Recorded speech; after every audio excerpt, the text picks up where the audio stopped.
Monopoly अमीन की चालू रहे, प्राइवेट अमीन की। और ये गिरगिट आदमी है, रंग बदलने में इनको देर नहीं लगता। कितना गाली दिया इन्होंने, कुत्ता बिल्ली बना दिया हम लोग को। हमारे बाप दादे को इतना गाली दिया इसने, हमारी बेटी और मां को। ये माफी मांगे पूरे नेशन से।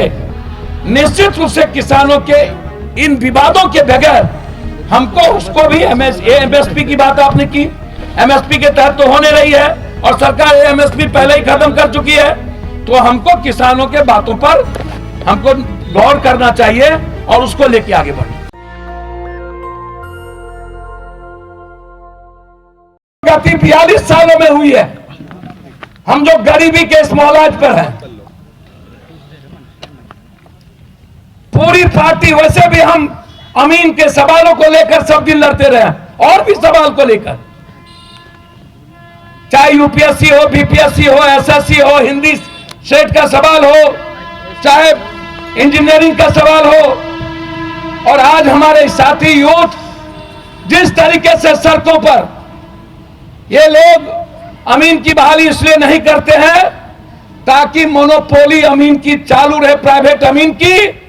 और जमीन में जो घपला है सीओ, एडीएम, डीसीएलआर कर्मचारी के मिली भगत से और प्राइवेट अमीन की मिली भगत से जो खाता खेसरा को उल्टा पुल्टा किया जाता रहता है। और कभी सही, आज इधर बढ़ा दिए, कल उधर बढ़ा दिए, माल ले लिए।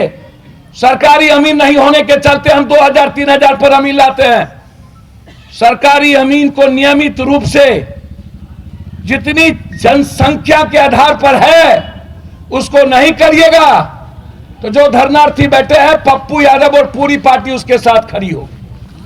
ये मैं आपको बता दूं। सर, एक सवाल है, दिल्ली में संयुक्त किसान मोर्चा की आज सरकार के साथ बैठक हो रही है, लगभग धरने को खत्म करने को लेकर बात तय हो गई है। क्या लगता है, केंद्र में तो सरकार ने बात मान ली, बिहार सरकार आपकी इस बात को मानेगी? सर, केस वापस की बातें थी और मुआवजा जो मरे हैं उसको शहीद का दर्जा, वो समझौता चल रहा है।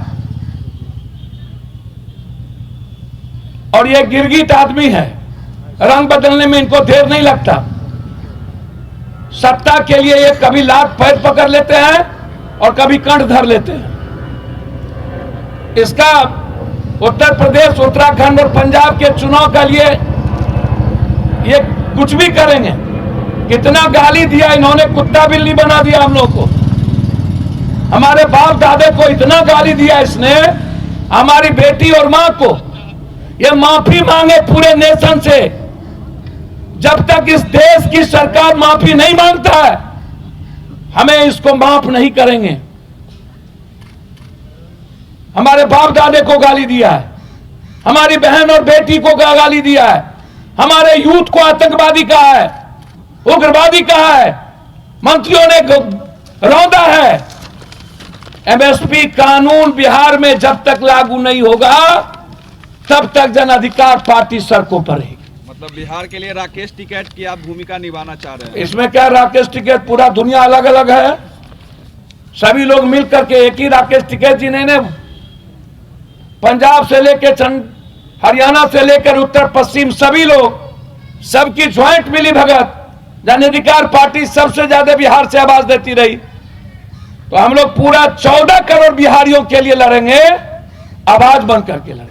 एक अंतिम सवाल, एपीएमसी एक्ट तो साल 2006 में खत्म हो गया और एमएसपी पर तो खरीद होती नहीं है, ये अपनी तरह का एक फैक्ट है। मगर इस बीच चूंकि शाहाबाद का पूरा इलाका धान को लेकर के जिस तरीके से उसकी चर्चा होती है, अरवा और उसना का एक नया डिबेट आ गया है कि भाई अरवा तो पहले भी नहीं खरीद होता था जिस तरीके से, अब उसना पहले यूनिट बैठाइए तब खरीद होगी। देखिए, एक बात मैं आपको बता दूं, अगले बार शाहाबाद में 32% लगभग धान की फसल कम हुई। और इसको समझना होगा कि कुछ इलाके जो हमारे जैसे शाहाबाद है, वैसे आपको याद होगा जो हमारे मिथिला और कोसी सीमांचल का जो इलाका है उसको धान, मखान, माछ, पान और ये जो इलाका है उसको कहा गया। लेकिन जब आप किसी क्वालिटी क्वांटिटी के साथ आप देखेंगे, कई सारे अरवा और उसना के फेर में आप जाइएगा तो आपको पता चलेगा कि शाहाबाद का जो धान की क्वालिटी है और उधर जो जिस गुणवत्ता के साथ जिस इस पोर्शन में आरा, बक्सर, भोजपुर का जो ये इलाका है आउटसाइड में, वह बहुत ही क्वालिटी वाइज बेहतरीन है।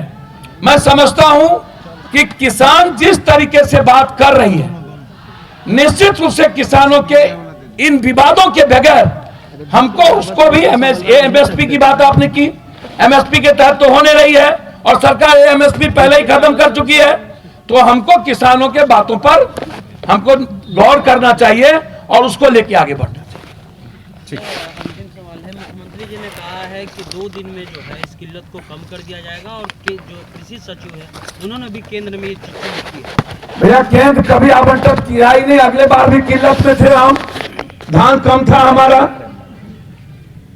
इस बार हम लोगों ने कहा 31 मार्च तक धान की खरीदारी बढ़ा दो, क्योंकि बाढ़ में हम फंसे रहे, तो धान की खरीदारी बढ़ाइएगा ना। आप 31 मार्च तक क्यों नहीं करने जा रहे हैं?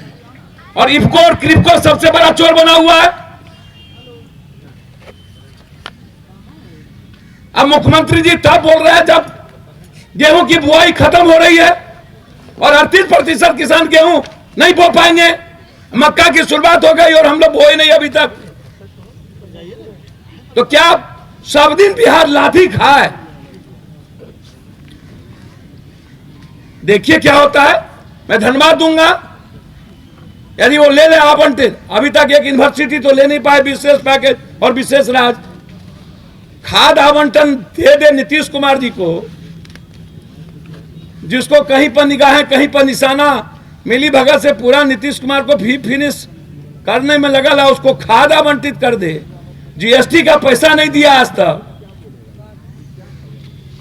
तक 7 सालों से जीएसटी का पैसा नहीं मिला बिहार को, और उस बिहार में आप खाद आवंटन की बात केंद्र से उम्मीद करते हैं। वाह रे वाह। नेशनल दस्तक की आपसे गुजारिश है कि अगर इसको बचाना चाहते हैं तो नेशनल दस्तक को सब्सक्राइब करने के लिए रेड कलर के सब्सक्राइब बटन को दबाएं, फिर बेल आइकन की घंटी दबाएं। नेशनल दस्तक को बचाने के लिए बहुत जरूरी है कि हर खबर को शेयर करें, लाइक करें, कमेंट जरूर करें।